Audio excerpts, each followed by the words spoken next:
nation aussi en vaut la peine voilà donc ñu ngi sant ñëpp gërëm ñëpp déggu nañ procureur de la république dinaa ñëwaat léegi ci li mu jotoon a wax donc pour corroborer ko au fait ak yenn fait yoo xamante ni am na donc parce que Sénégal lañu nekk bon gars yi moom tout le temps voilà dañuy day laaj ngay nammaat li nga xamante ni moom mooy xel yi parce que aussi voilà donc je vais partager ensuite après bon voilà donc on va revenir dessus donc pour mën a clarifier énormément de choses donc le procureur vient tout juste de terminer son point de presse nga baal ma dama nekk live bi donc le procureur vient tout juste de terminer son point de presse donc mu yell aussi ngeen dimbale ma rek muy Mamadou Gueye muy Ma Abdou Diop vidéo bu gàtt laa bëgg def ko avec des propos très clairs ñu jël li procureur wax li xew ak li ñu jot a dégg ci enquête bi ngeen jébbal ko Sénégalais yi kenn ku ne bàyyi xelam ci enjeu yi ñu jëm par rapport ak élection yi tamit parce que da ci am solo donc loolu da ciy am solo bu baax a baax donc may ñaan ku nekk ci yéen mu partagé ko donc au max gaa ñu partagé ko au maximum donc voilà pour Sénégalais yi mën a comprendre li nga xamante moom moo nekk di xew ci réew mi parce que je crois bien que voilà stabilité réew mi moo nekk en jeu voilà presse sénégalaise commencé di yàq di def lu ko neex gis nañ Pape Ndiaye bu Walfadjri mi nga nekk ma nga nekk seen TV et consort bon voilà donc kenn ku ne yaa ngay jëf na nga mëne mais bon dëgg moom comme ni ma ko faral di waxee yàllaa ko moom te dëgg moom nit mënu koo muur te waxuma laa dëgg boo xam dafa jógee seen gémmiñ ñoom ñi nga xam ne ñii ñu ngi leen di wër ñii ñu jàpp leen bàyyeekoo ci ki nga xamante ni Pape Alé Niang mi nga xam ne kenn du wax ni président Macky Sall la àndal Pape Alé moo déglu Ousseynou Diouf bi nga xam ne il est en cabale donc naa leen ko gaalal léegi ngeen déglu ko il a fait des aveux froids yoo xamante ni dafa ñëw dëggal li procureur de la République wax donc ngeen teewlu tuuti moo tegal leen ko peut-être am na ñoo xam ne ils n'ont pas eu le temps ñu déglu procureur de la République bon voilà mu déglu ko incha allah ñu déglu voilà. Détention d'armes en rapport avec une entreprise terroriste, financement du terrorisme et complicité. Il reste en revanche que François Mancabou, le défunt, n'a pu être déféré du fait de son état de santé qui ne le permettait pas.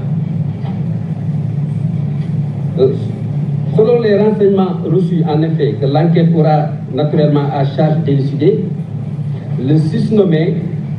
contrairement aux autres imputés qui avaient gardé le calme et la sérénité durant toute la phase de garde à vue, le susnommé, disais-je, a, pour ce qui le concerne, violemment cogné le mur et les grilles de la cellule de rétention sans que l'on sache réellement ses motivations profondes.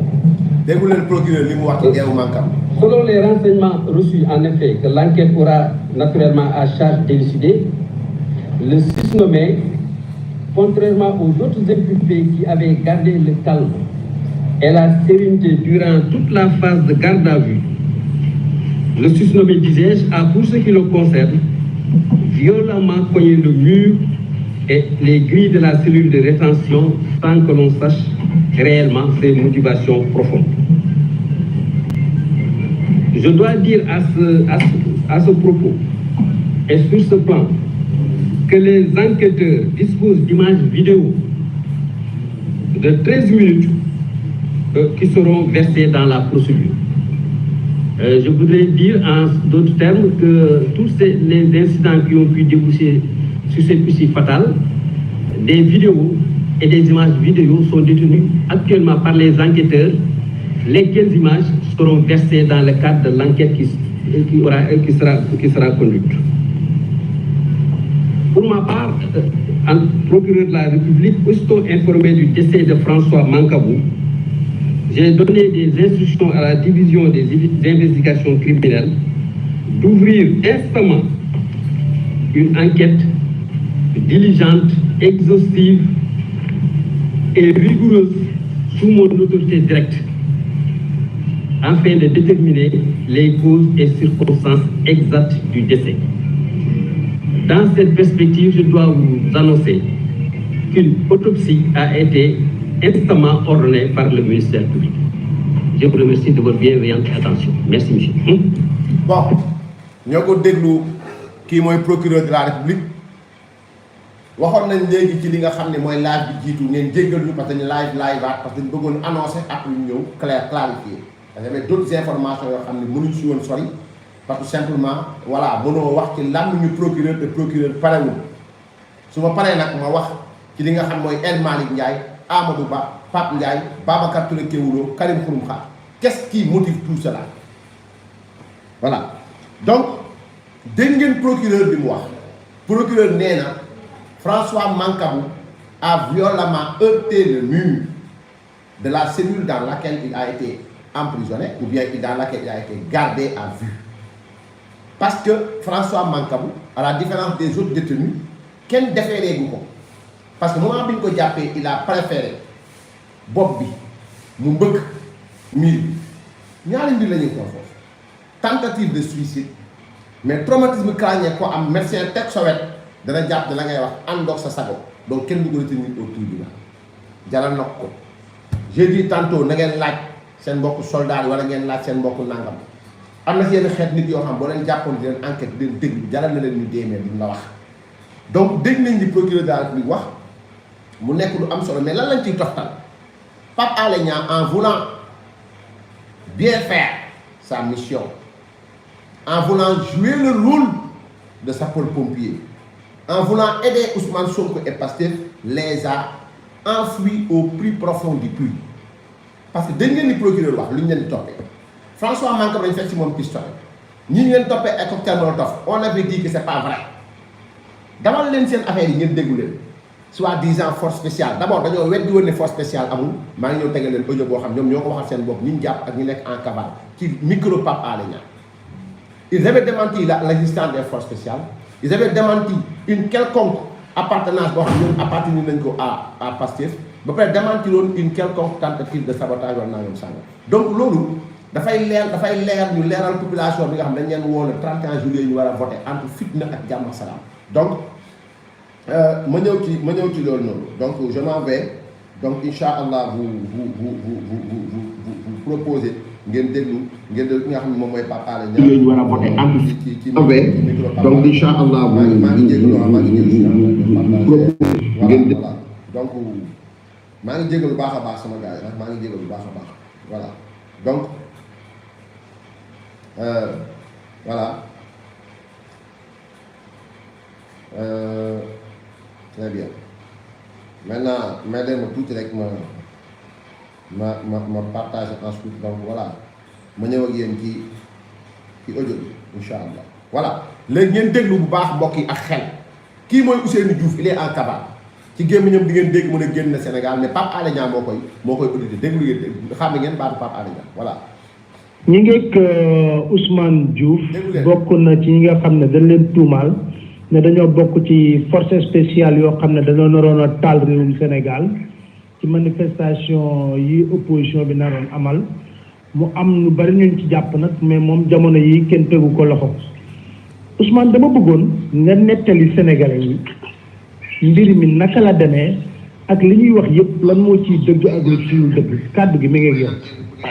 ñu ngi lay nuyu di la sant di la gërëm di nuyu aussi Sénégalais yëpp ci masawu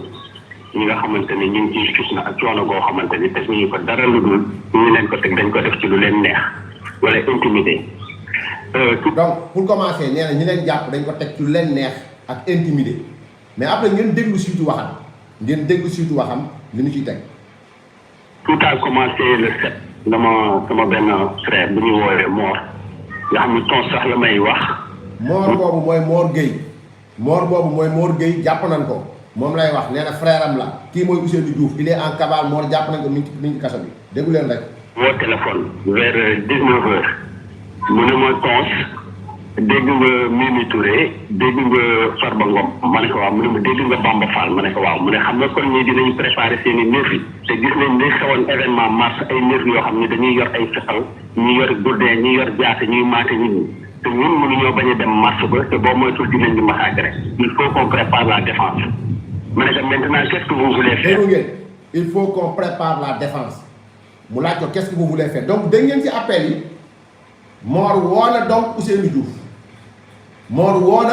Diouf ne ko dégg nga Mimi dégg nga Bamba Fall dégg nga ki nga xamante moom mooy l'autre là donc il faut qu'on prépare la défense comment vont-ils préparer maintenant la défense ma baa la ngeen déglu donc Pape Alé Niang moo laaj kii Pape Alé Niang moo ko laaj Ousseynou Diouf maintenant yoon sax dafa war dem jëli ci Pape Alé Niang parce que Ousseynou Diouf bu nekk en cavale Pape Alé Niang am numéro téléphone donc xam na fi mu nekk donc voilà donc loolu moom dama koy wax à l'attention du procureur de la République ñu continuer.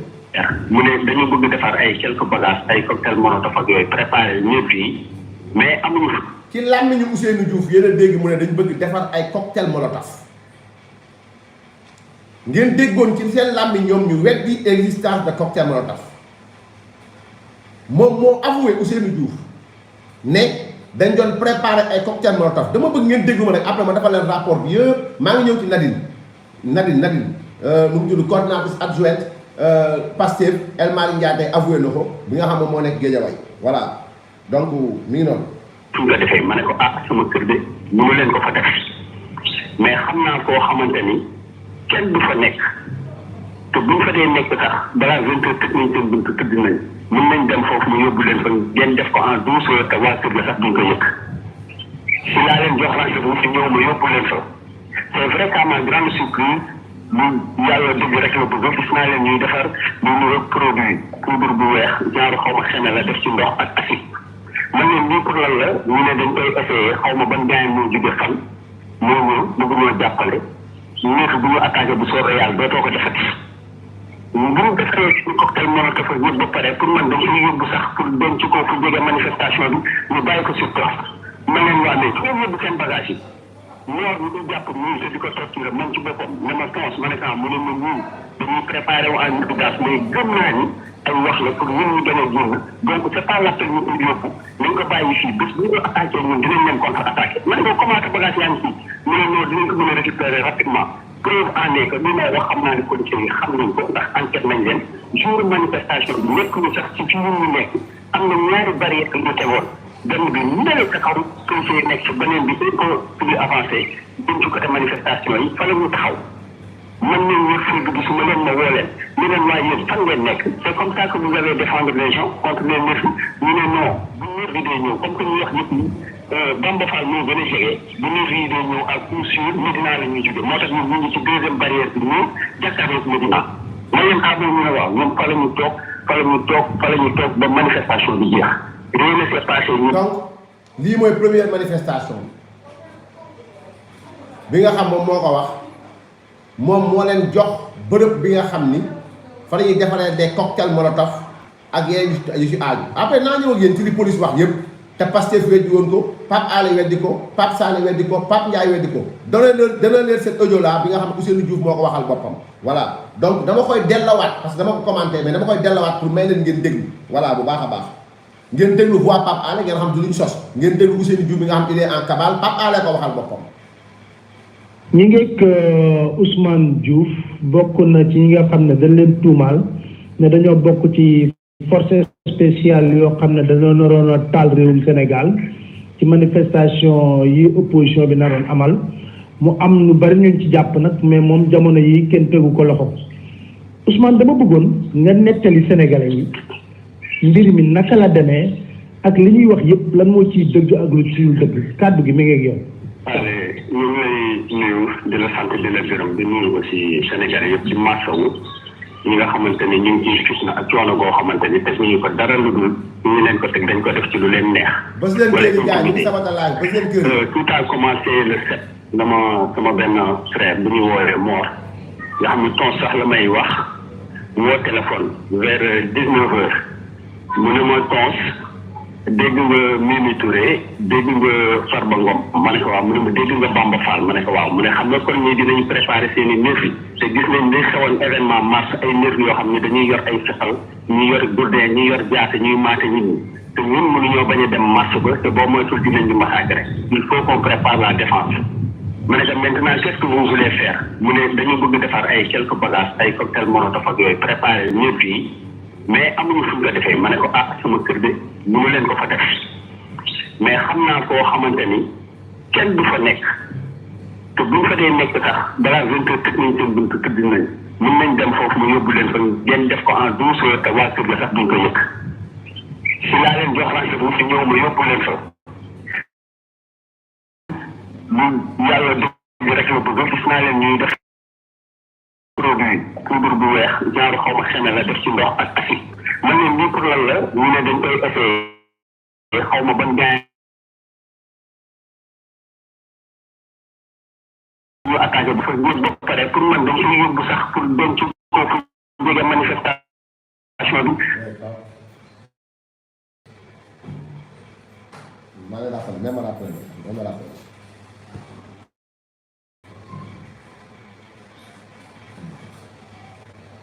balle ma gars yi appel. ñoo ñu jàpp ñii te di ko torturer moom ci boppam ne ma tons ma ne ko mu ne ma ñii dañuy préparé wu en urgence mais gëm naa ni wax la pour ñun ñu bañ a génn donc c'est pas l'appel ñu koy yóbbu nañ ko bàyyi fii bés bu ñu attaqué ñun dinañ leen ko preuve en est que li may wax xam naa ne policiers yi xam nañ ko ndax enquête nañ leen jour manifestation bi nekk ñu sax ci fi ñu nekk am na ñaari barrière yu ñu tegoon benn bi ndale sa kaw policiers yi nekk ci beneen bi dañ ko plus avancé biir côté manifestation yi fa la ñu taxaw man leen wër ful bi su ma leen ma woo leen leen waaye yéen fan ngeen nekk c'est comme ça que vous avez défendre les gens contre les nervis ñu ne non bu nervis yi day ñëw comme que ñu wax yëpp ni Bamba Fall moo gën a jege bu nervis yi day ñëw à coup sûr Médina la ñuy jóge moo tax ñun ñu ngi ci deuxième barrière bi ñëw jàkkaarloog Médina ma leen xaar ñu ne waaw ñoom fa la ñu toog ba manifestation bi jeex rien ne s'est passé ñu dem pour man jël nañu bagage yi bi ñu ñëwee ba deuxième manifestation bi ñu autorisé wul. bi ñu ñëwee ba deuxième manifestation bi ñu autorisé wul déggu leen ko bu baax a baax defar nañu dem teg ko fee bu leen fàtte ni la veille première manifestation bi ñu autorisé woon la veille lañ jàpp ki nga xamante ni moom mooy nu mu tudd sax Ousmane Kabiline Diatta ñoom ñu jéem ko weddi mais tey yàlla baax na yàlla dafay dogal ni dëgg moom li ma leen di wax chaque jour dëgg moom mënta nëbbu maintenant on va venir vers la deuxième manifestation interdite lan moo tax le préfet maintenant. parce que la veille lañ leen jàpp lan moo tax le préfet en interdisant cette manifestation a annoncé trouble de l'ordre maanaam nu mu tudd sax menace de trouble à l'ordre public loo am préfet xam na ko parce que ils ont été appréhendés bien avant la manifestation donc tey la taxoon préfet interdire loolu mooy la fa naroon rax te préfet xam ko te mu leeroon nañ ci bëtu préfet comme midi ñoom ñu jéem ko démentir nangam sangam donc ñu bàyyi ngeen ko ne déglu. woo ma téléphone le soir. bi ma woowee ne ma grand dañu bëgg defar leen bagage ma leen ne ana ñu ngeen defaroon ñu ne ma non yore mu nga foofu ma ne non mais bu ngeen ko bàyyi foofu kaay la ngeen jël ko ñu ne leen ko defar foofu ñu ne ma ah bon ma ne ko non xam nga ci la ñu ñëw ci guddi bi ne daa am ku ñuy xaar toog foofu toog mujj bi ñu jël bagage yi dem yóbbu ko ci atelier suñu benn xarit bi ñuy wooyee Yeya bi ñu ko fa yóbboo après ku nekk dem tëddi bi ñu demee le lendemain fekk man suma soxna maamam dafa gaañu ñoom ñu joxante rendez-vous 7 heures du matin ma ne leen man de bëggoon naa ñëw assister mais xam naa ni mënumaa ñëw parce que sama goro bi dafa gaañu te xale yi maa leen di denc maa leen di xool. voilà moom nee na kër la leen abal te sax nee na abalu leen këram de dafa xool benn kër boo xam ni kenn newu fa kenn dëkku fa kenn du leen gis quartier boobu ni ñuy teel tëdd donc ce qui veut dire kay xam nga tey mooy ki nga xam dafay violé wala ki nga xam dafay def nangam yan lieu la ñuy faral di taamu lieu yi nga xam amul nit kenn nekku fa donc voilà le lieu qu'il avait donné mais moom ginnaaw bokk lan moo tax ma leen tey mënuma ñëw parce que dama am dëj benn ñaar mooy ki ñu doon xaar kan la su ma ñëwee ba pare ñaar nga wax atelier ban la parce que bu doon fàtte ni policier dañ ne jàppoon nañu fële ci booru stade Alassane Amitié ci atelier benn tëgg soudeur atelier ki nga xam moo doon defar RC donc defar nañ cocktail molotov renforcer nañ ay cocktail molotov mais la deuxième fois qu'est-ce qui s'est passé réellement parce que dafa am ay éléments nouveaux yu ñëw yi nga xamante après moo dugal Nadine en action dugal Max Criminati dugal Akhenaton dugal Ousmane Seck dugal Pape Mamadou Seck donc loolu yëpp dina ko confirmer mais ci biir waxam vous allez comprendre bu nekkee dégg ngeen kàddu nga xam moom la wax du samay wax nag waxu Diouf la ci micro Pape Alé Niang défenseur de Ousmane Sonko voilà. bu ñu toogee ba vers 10 heures 11 heures ñu di leen woo mu ne ma jot kenn di leen woo ba liggéey boobu benn waay ji di doon defar produit yi xaw ma sax seen tur ñoom parce que c'était la première fois ñu bëri qu'on se voyait ils étaient juste 5 personnes woo ma ne ma grand dañu doon woo ma ne leen ñun bàyyi leen ci jàmm gisuma leen lan la lu ngeen di préparé fu ngeen nekk non dara ñu ngi ci jàmm de ñu ngi dem atelier Yeya pour toog foofu naan ataaya ma ne ko ah bon mu ne ma waaw ma ne ko waa léegi dinaa fa ñëw xool leen bi may dem ma ñëw bay waaj a yegg si koñ bi la remarqué benn oto bu weex am ñaari nit ñu fa nekk kenn ki dafa am ay face ak moustache. Généralement les Sénégalais sont un peu curieux boo ci xoolee ni benn regard bi dina la xoolaat bëgg loo may xoolee baa mu laaj la ndax da nga ma xàmmee mais bi ma leen xoolee ils ont fait semblant de ne pas me voir et pourtant ils m'ont vu. Je me suis dit que ça c'est des policiers en civil mais pour moi comme que y a rien de grave garaawul ma ko quoi ma romb leen dem man koy wax booy sax ne leen pourtant fekk naa ñaari policiers en civil ñu ne ma ah ñun de grand ñu ngi soog a yegg si man leen ah bàyyi nañ si jàmm fekk moor bindoon na ñaari li ñu woowee matrage la xaw ma boo ko xëccee day génn benn weñ ma ne ko loolu. dégg ngeen donc il a reconnu l'existence des cocktails Molotov il a reconnu dem nañ ci atelier ba pour RCI il a reconnu l'existence de 2 matraques li policiers yi wax la rek di reconnaître nii fu mu toll nii li policiers di wax li policiers yi waxoon bind ko El Malick weddi ko Pape Sané weddi ko Birahim Seck weddi ko nu mu tudd sax Aliou Tine weddi ko ñoom ñëpp ñu weddi ko Akhenaton ak Seybani Sougou sama cousin la vraiment bëgguma sax di lim turam mais ñoom ñëpp ñu weddi ko du ne soi-disant nangam sangam ba ci force spéciale lépp dina ko accepter maintenant nag léegi ça veut dire que ni il a reconnu l'existence des forces spéciales da ko wax léegi il a reconnu que ñoom defar nañu ay nu mu tudd sax defar nañu ay cocktail Molotov il l'a reconnu et à 2 reprises il a reconnu aujourd'hui encore l'existence des matraques donc il l'a reconnu maintenant dañ ko nañu dem Allah ñu contre des murs yi ay jaase lañu yor ay fetal mu ne ma yow xamoo ni mën nga ci xeex ak bis bi ma ne ko ah bon mu ne waaw am ñaari boolu ma fa fekk mosuma leen gis c'était la première fois et pour éclaircir quelque chose force spéciale elle existe le nom mais groupe WhatsApp déggu leen dégg ngeen nee na force spéciale existé na de nom mais groupe WhatsApp la déggu leen baax a baax li mu wax donc moom moo ko wax donc du samay wax déggu leen. naa fa ñëw xool leen bi may dem ma ñëw bay waaj a yegg si koñ bi la remarqué benn oto bu weex am ñaari nit ñu fa nekk kenn ki dafa am ay face ak moustache. Généralement les Sénégalais sont un peu curieux boo ci xoolee ni benn regard bi dina la xoolaat bëgg loo may xoolee baa mu laaj la ndax da nga ma xàmmee mais bi ma leen xoolee ils ont fait semblant de ne pas me voir et pourtant ils m'ont vu. Je me suis dit que ça c'est des policiers en civil mais pour moi comme que y a rien de grave garaawul ma ko quoi ma romb leen dem man koy wax booy sax ne leen pourtant fekk naa ñaari policiers en civil ñu ne ma ah ñun de grand ñu ngi soog a yegg si man leen ah bàyyi nañ si jàmm fekk moor bindoon na ñaari li ñu woowee matrage la xaw ma boo ko xëccee day génn benn weñ ma ne ko loolu de ñu contre des murs yi ay jaase lañu yor ay fetal mu ne ma yow xamoo ni mën nga ci xeex ak bis bi ma ne ko ah bon mu ne waaw am ñaari boolu ma fa fekk mosuma leen gis c'était la première fois et pour éclaircir quelque chose force spéciale elle existe le nom mais groupe WhatsApp dégg ngeen comme ni yeneen groupe yi amee am ay tur di ay nit yu dajee di def entraînement wala du parce que c'était la première fois sax ñu gisante ñoom d'ailleurs pour groupe boo xamante ni depuis plus d'1 an mu ngi existé. ñi ngi donc force spéciale groupe WhatsApp la mu tudd force spéciale ndax bu dee force spéciale la ñuy topp normalement dañu war a décerner mandat d'arrêt pour plus de 200 personnes parce que c'est juste groupe WhatsApp la. alors bi ma ñëwee ma wax leen ko ne leen romb naa ci ñaari policiers en civil ñu ne ma ah bon ma ne ko waaw ñoom ñu ngi continuer passer à leur occupation pour man sax denc ñu foofu ay cocktail parce que normalement cocktail foo ko denc dafa war a xeeñ essence te foofu xeeñul ma ñëw dugg teg sama yére branché suma portable dégg yayaat ci buntu bi ma waa lii lan la ma tourné ne ko lan la mu ne ma ay nit ñu romb en ce même temps Mor mu ma doon wax ma ne ko waa Mor yéen da ngeen di dem manifestation ba xanaa mu ne ma conseil dañuy filmer rek ma ne ko ñuy filmer man damay dem kër ga lan laay filmer yayaat ne waa ñun li ñuy xoolee ba génn ne ko lan la mu ne ma ay nit ma ne ko oto bu weex la ñu yor mu ne ma waaw ma ne ko ñaari nit mu ne ma waaw ma ne ko ñoom laa leen doon wax c'est des policiers en civil mu ne ma ah bon ci la yayaat topp seen ginnaaw ma taxaw seen leen ci angle bi ñu freiné comme que benn avenue la bu am fenêtre sortie ak entrée ndekete boobu ñu ngi préparé pour barrer ndax ñoom Mor yoroon nañu oto ba pour yeneen policiers yi ñëw dugg nga xam ne dañ leen di mën a coincé foofu mais amoon na beneen issue de secours ma ne Yaya xoolal ñu lay jaar gauche pour que confirmer que nous sommes des policiers dinaa dajeeg ñoom à l'angle sur la voie parce que dañuy def tour bi tamit mu ne ma c'est sûr ma ne ko c'est sûr effectivement ma dem ma dajeeg ñoom fa ma wax ni fa laay dajeeg ñoom ma ñëw ba xool comme ñu xool ma bon daw ma parce que pour man je croyais qu'il y a rien de grave comme que ñuy ay mbir la ñuy waajal ma romb ko freiné ne ñu jëfee ana keneen ki fugg gis ko sama kanam mu yor téléphone ma ne xaaral ma dellu moo ko booy yi nañ dispersé wu quoi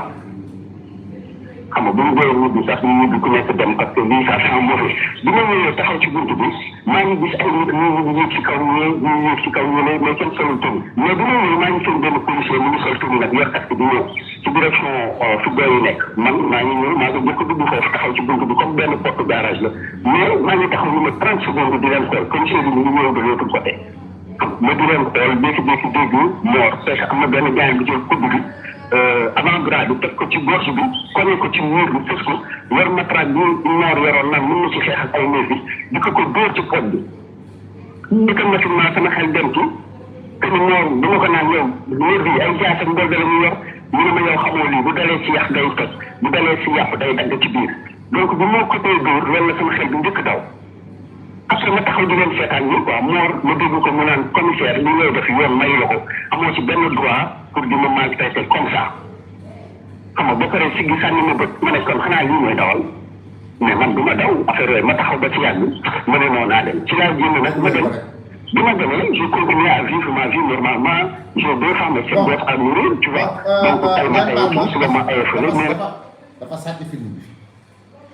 sàcc film bi bon xam nga léeg-léeg nag Sénégal moom voilà lorsque mort a été appréhendé c'est à partir du téléphone portable de mort que les policiers ont pu établir les liens qu'il y avait entre Ousmane Seck Maxi Criminati Akhenaton Ousseynou Seck Nadine et les autres parce que il y a eu déjà mort à informer la police de l'existence des premiers cocktails Molotov yi ñu defaroon te moom mu approuvé ko moom wax na ko dëggal na ko et bi ñu leen fekkee foofu aussi l'existence d'autres cocktails Molotov la police les a saisis yoo xam ni prêt à l'utilisation njëkkoon nañ ko defar yoo xam ni en phase d'utilisation des bouteilles d'ammoniac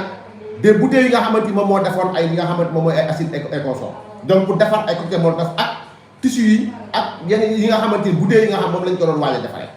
matraque yi nga xam ni police waxoon na leen ko mais le plus grave mooy c'est après maintenant cette étape bi ñu jàppee mort la ñu xam ni il allait s'attaquer à la Sénélec Cap des Biches foofu nag la police entrer en action mettre en place le dispositif qu'il fallait mettre en place ba appréhender les 11 personnes yi nga xam ne ñoom lañ appréhender donc tey dégg ngeen la confirmation l'existence ci li nga xamante ni moom mooy d'abord les cocktails Molotov yu police waxoon donc Sénégal yëpp gëm leen ni fenn amu fa woon malgré que Pape Alé Niang génnoon na malgré que Babacar Kéwoulo génnoon na malgré que Pape Ndiaye Walfadjri génnoon na malgré que Pape Sané Walfadjri seen i xaw ma ban télé nekk génnoon na malgré les mensonges de Amadou Ba malgré les mensonges de El Malick Ndiaye aujourd'hui Diouf au micro de Pape Alé Niang tey leeral na Sénégalais yi ne leen force spéciale am na leen groupe WhatsApp la nee na defaroon nañ ay cocktail Molotov yoroon nañu ay matraque yi lépp li nga xam policier waroon nañ ñu ko moom Ousmane Diouf wala Ousseynou Diouf dëggal na ko maintenant ngeen corroboré ko maintenant ak point de presse bu ki nga xam ne mooy procureur de la République ci li ñu leen toppee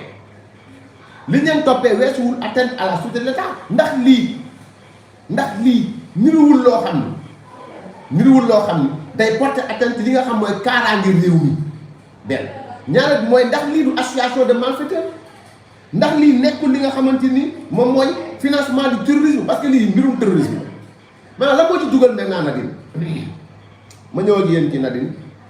li nga xam ne tey gàll na ko ñi nga xam ne ñoom ñooy les enquêteurs les policiers enquêteurs et nous les saluons aussi voilà la diligence bi nga xamante ni le ministre de l'Intérieur def na ko te mu nekk lu am solo enquête yi gaaw le procureur de la République la police et tous ceux qui nga xamante ni tey jii nii maanaam def nañ enquête yu am solo voilà maintenant aveu force spéciale les aveux de Amy Dia de Pastef tey dégg ngeen Amadou Ba avant may ñëw ci bii peut-être que voilà ma ñëw ci El Malick Ndiaye nee na Macky Sall bàyyi seen militant Pastef yi militant Pastef di ngeen dégg waa ji ne TFM tuddee ko télé fenal Macky donc waa ji doon wax ne loolu ko tudd donc mu leer la loolu la ñii c'est des éléments de Pastef mais balaa may ñëw ci El Malick Ndiaye ak Amadou Ba damay ñëw déjà ci Nadine bu ngeen ko déggee mooy Amy Dia mooy ki nga xam ni ci moom la xaalis bi doon jaar li tax ñu visé procureur visé financement du terrorisme donc Akhenaton ak ñoom Maxi Criminati ak ñu demee noonu xaalis bi ñu doon dajale di ko yónnee donc ci Nadine la doon jaar donc arrêté chez elle à Mbot 4 Guédiawaye mardi dernier, Amy Dia est devenu depuis lors retenu au commissariat central de Dakar. La police l'a placé en garde à vue pour trouble à l'ordre public et menace à la sûreté de l'État présumé. La vice-coordinatrice de Pastef à Sam Notaire, qui se fait appeler Nadine, a été interrogée de 12h à 15h. D'après l'Obs, c'était en présence de ses avocats, Maître El Hadji Mamadou Ndiaye, Babacar Ndiaye et Amadou Sow. Donc, bu kenn génn wax dañ koo dóor war dañ koo wax loo war dañ koo forcer mu wax. Elle a été entendue fekk ay avocats ñetti avocats ñi ngi taxaw Mamadou Ndiaye maître Babacar Ndiaye ak maître Amadou Sow. En revanche, elle aurait signalé qu'elle ne connaît pas déglu leen wax bi qu'elle ne connaît pas Pape Ousmane Seck, Abdoul Aziz Niang, Assane Dramé et Ousseynou Seck Akhenaton, autres membres supposés du groupe. nee na moom bañ ko dëkkee laaj nee na xamul Pape Ousmane Seck, xamul Abdoul Aziz Niang, xamul Assane Dramé, xamul Ousseynou Seck alias Akhenaton. Selon toujours l'Obs, Amy Dia a reconnu le jour de la manifestation de Yewwi Askan Wi, le 8 juin dernier. ngeen déglu waa ji li mu wax le 6 déglu leen waa ji bu baax a baax waa ji le 6 la waxoon ni mooy seen première fois bi njëkk def cocktail molotov. dama bëgg ngeen déglu bu baax a baax laay bi quoi ngeen mën a comprendre waa ji li njëkkoon wax le 6 manifestation bu njëkk le 6 lañ dajoon ak waa ji def ay cocktail molotov. kii ñëw ne le 8 juin dernier elle a reçu de l'argent de Max Criminati et l'a remis à Mor Gueye. est-ce que dégg ngeen bu baax li ma wax. Amy Dia a reconnu que le 8 juin dernier, elle a reçu de l'argent de Max Criminati, elle a remis à Mor Gueye. Je veux leen delluwaat maintenant ci audio bi ngeen dégluwaat ko pour ma dimbali Sénégalais yi voilà pour ma dimbali Sénégalais yi may déglu déglu leen bu baax a baax. ñi ngeeg Ousmane Diouf bokk na ci ñi nga xam ne dañ leen tuumaal ne dañoo bokk ci force spéciale yoo xam ne dañoo naroon a taal réewum Sénégal ci manifestation yi opposition bi naroon amal mu am lu bari ñu ci jàpp nag mais moom jamono yi kenn tegu ko loxo. Ousmane dama bëggoon nga nettali Sénégalais yi mbir mi naka la demee ak li ñuy wax yëpp lan moo ciy dëgg ak lu ciy dëgg kàddu gi mi ngi ak yow. déglu leen maa ngi lay nuyu di la sant di la gërëm di nuyu aussi Sénégalais yëpp ci masawu ñi nga xamante ni ñu ngi ciy fitna ak coono goo xamante ni teg ñu ko dara lu dul ñu leen ko teg dañ ko def ci lu leen neex wala intimidé. Tout a commencé le 7 sama benn frère bu ñu woowee Mor. Tout a commencé le 7 la ko Mor woo déglu leen baax le 7 la ko Mor woo déglu leen. nga xam ni ton sax la may wax woo téléphone vers 19h mu ne ma tons dégg nga Mimi Touré dégg nga Farba Ngom ma ne ko waaw mu ne ma dégg nga Bamba Fall ma ne ko waaw mu ne xam nga kon ñii dinañ préparer seen i nerf yi te gis nañ ne xewoon événement mars ay nerf yoo xam ne dañuy yor ay fetal ñuy yor gourdin ñuy yor jaate ñuy maate nit ñi te ñun mënuñoo bañ a dem mars ba te boo moytul dinañ ñu massacrer il faut qu'on prépare la défense. ma ne ko maintenant qu'est-ce que vous voulez faire mu ne dañu bëgg defar ay quelques bagages ay cocktail molotov ak yooyu préparer nerf yi mais amuñu fu nga defee ma ne ko ah sama kër de mënu leen ko fa def. donc vous avez entendu le 7 ci guddi la Mor woo Diouf ne ko dañoo bëgg defar ay cocktail molotov donc le lendemain le 8 Nadine a reconnu je reviens vers vous le lendemain le 8 Nadine xaar dossier moom des fois dañuy bari quoi voilà des fois les dossiers dañuy bari mais leen tuuti je vais voilà donc la vice-coordinatrice de Pastef à Sam Notaire qui se fait appeler Nadine a été interrogée de 12h à 15h d'après l'Observateur. Ça, elle a parlé devant ses avocats, je vous l'ai dit, hein, devant ses avocats. Donc, pourquoi tu ne parles pas de la mort de François? Moi, vraiment, on son premier live. Donc, d'après l'Observateur, c'était en présence de ses avocats, Maître El Hadji Mamadou Ndiaye, Babacar Ndiaye et Amadou Sow. Donc, en revanche, elle aurait signalé, elle aurait signalé qu'elle ne connaît pas Pape Ousmane Seck, Abdoul Aziz Niang et Assane Dramé et Ousseynou Seck, autres membres supposés du groupe. Selon toujours l'Observateur, Amy Dia a reconnu que le jour de la manifestation de Yewwi Askan Wi, le 8 juin dernier, elle a reçu de l'argent de Max Criminati, elle a remis à Mor Gueye. Kan mooy Mor audio bi Diouf ki muy wax ne le 7 woo na ko dañu war a defar cocktail molotov le 7 la woo waa ji le 8 la jot xaalis bi pour mën dem préparer. Donc lii la procureur visé lorsqu'il parle de financement du terrorisme. Donc Et la militante de Pastef s'est empressée de préciser qu'elle ignorait l'utilisation qui sera faite de la somme en question. Maintenant nee na moom Nadine nee na xamul woon maanaam masse criminalité yónni na ko xaalis rek mais xamul woon ci lan lañ koy def donc xaalis bi la yónnee bitim réew nga jot xaalis bi jox ko Mor Gueye yow nga nekk vice coordonnatrice Pastef Guédiawaye donc nga ne xamoo xaalis fu mu jëm donc mën na jàppee ñi muy waxal comme ay dof mais procureur moom waaw benn la def donc le journal ajoute que la dame a reconnu déglu leen ndaw si nangu na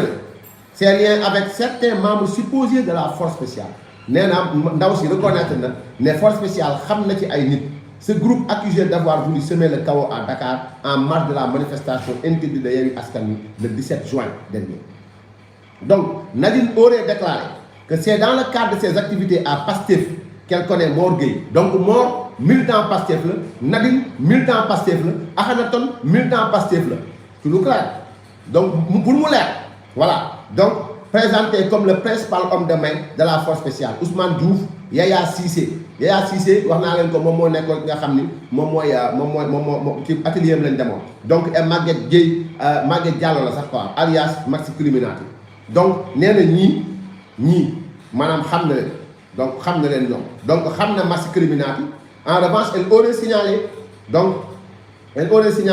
voilà était effectué à la veille de chaque manifestation nee na xaalis boobu chaque manifestation dañ koy envoyé à quelle fin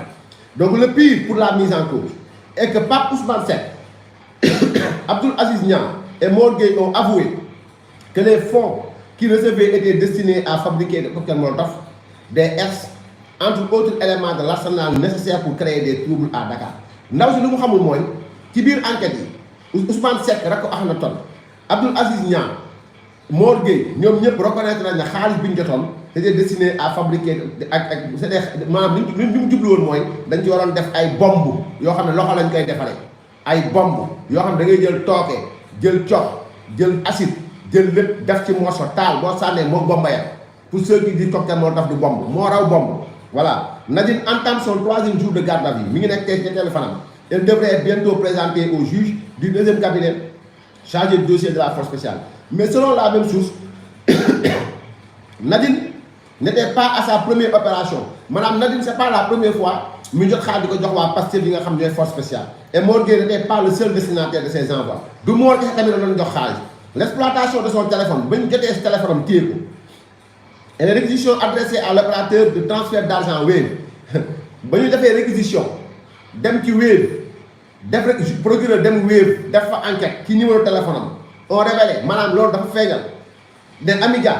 da doon yónnee saa su ne xaalis Pape Ousmane Seck ak Abdoul Aziz Niang donc ñoom ñaar ñëpp ñu ngi ci kaso bi pourtant bu ngeen fàttalikoo ci bu njëkk bi nee na xamul ñooñu ñëpp donc lii mooy élément bi nga xam ni génnaat na par rapport ak date yi Diouf joxe ci micro Pape Alé Niang ak li nga xamante moom mooy xew-xew donc pour ma téye leen information yi parce que aussi ça se développe li ma bëgg wax mooy lii moo xew Sénégal jéem nañ ko weddi ba sonn mais tey jii ñoom ñoo waxal seen bopp te maanaam tey du man maa wax c'est-à-dire du man maa wax ñoom ñoo waxal seen bopp ci micro seen journaliste man je n'ai fait que vous apporter les dires du procureur de la République de Ousmane Diouf comme Ousseynou Diouf et de Pape Alé Niang donc lii mooy li nga xam moo fi xew maintenant nag yéen Sénégalais yi laay wax dañ leen war a 31 juillet pour ngeen tànn ci fitna bii parce que nag réew mi bu ngeen fexee ba mu tàmb ci loxo nit yii mooy seen i doom seen i njaboot àdduna bi Sénégal dootul nekk si jàmm ak salaam ñii ñooy kuréel bi nga xam ni ñooy woote fitna ndax xaalis mënut a jógee bitim réew ñëw Sénégal jaar ci coordonnatrice adjointe maanaam ki jiite Pastef Guédiawaye ka ca topp moom lañ jàpp tey jii ak ñi nga xam ni ay membre Pastef lañu xamanteeg Amadou Ba xamanteeg El Malick Ndiaye xamanteeg Ousmane Sonko nan la xaalis mën a génnee bitim réew ñëw Sénégal Sonko yëwu ko El Malick Ndiaye yëwu ko Amadou Ba yëwu ko donc ce qui veut dire tout simplement que Pastef association de malfaiteurs la donc tey sénégalais yi war a tànn Yewwi Askan Wi nga xam ni bañ tàmbalee ba léegi saa kilifa diine yi ay ñu jàpp ñoo xam ay ndell lañ yor façon yéene taal cap des bus courant ba façon yéene taal ay institution réew ci lii lañ leen di tànnaloo ak ki nga xam ne tey président Macky Sall tey inauguré na li nga xamante ni démb mooy ubbi nañu autopont Keur Massar tey inauguré li nga xamante ni moom mooy aéroport bu Saint-Louis teg na première pierre hôpital niveau 4 ndax di ngeen tànn nit tàggatu fitna yi ak ñi nga xamante ni tey jii ki nga xam ni teg xeer ak tabax moom mooy métier donc le 31 juillet bu leen kenn nax ci ay wax ku voté ñii voté góor jigéen bu leen ci kenn nax ay waxi fen la comme niñ fenee woon ni force spéciale amul tey ñoo ko wetti seen bopp bu leen kenn nax ci waxi 3e mandat loolu débat bi élection député la ñu wax donc bu leen di kenn nax donc liñ leen bëgg doyee moom mooy téye réew mi ñoom bu ñu amee majorité mooy daañu fexe ba téye réew mi Macky Sall du liggéey ñoom duñ liggéey ñuy gas ñoom ñuy suul ba 2 ans ñi liggéey duñ fayee ñi jàng duñ mën a jàng normal ñi yoon ñi donc loolu lañ bëgg yéene réew mi donc yéen am leen seen fulla am leen seen fayda jël Benno Bokk Yaakaar bu Mimi Touré jël Benno Bokk Yaakaar jël ko voté ko président am majorité national mën a gouverner Sénégal nekk ci jàmm ak salaam yàlla mosul ñuy fitna nit ñi nii donc fu ma la ba nii grosso modo mooy Mancabou dee na moo rey boppam moo arrière mbëkk boppam ci miir ba alhamdulilahi rabbil alamin waxoon naa ko sànq caméra yaa nga fa 13 minutes la ñu jox procureur ci xaru bi Mancabou xaru lan moo tax mu xaru moo xam gis naa Amadou Ba mu bind ne Mancabou ancien garde du corps la woon kii nu mu tudd sax Cheikh Tidiane Gadio ba pare ne non bu nekkoon ancien garde du corps sax nag Mohamed Boun Abdallah Dionne bu ñu ko jàppee ak ñoo xamante ni dañ doon waaj a taal réew mi kooku mu faat APR ak mu faat Benno Bokk Yaakaar ak mu faat Pastef lañ yemale c'est un malfaiteur qui a agi dans une association de malfaiteurs et qui voulait bien entendu aligner le pays donc daal lii mooy li nga xam ni bëggoon naa leen ko gaaral di sant ñëpp mbokk yi di gërëm ñëpp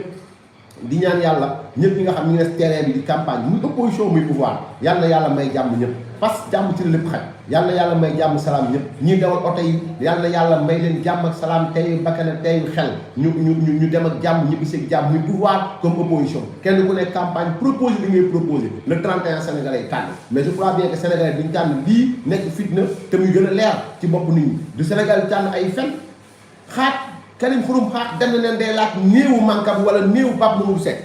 te yow xam nga ni tey procureur ba mu génnee xanaa gàcce xaw na leen rey te ci gàcce ngeen dëkk lu ngeen lal balaa ngoon a jot laal yàlla laalil ko boppam donc ci ngeen war a xam seen bopp donc may lu bëree bari xam ne Sénégal la woon wóoni la waxoon naa leen ko nag gëmoo leen mais la woon wóoni la te man am naa jot s'il faut faire 10 fois de live dans la journée je le ferai à chaque fois ngeen wax mu ñëw leeral dëgg donc sant nañ ñëpp gërëm nañ ñëpp wasalaamu aleykum wa rahmatullahi taala wa barakaatu jaa ngeen jëf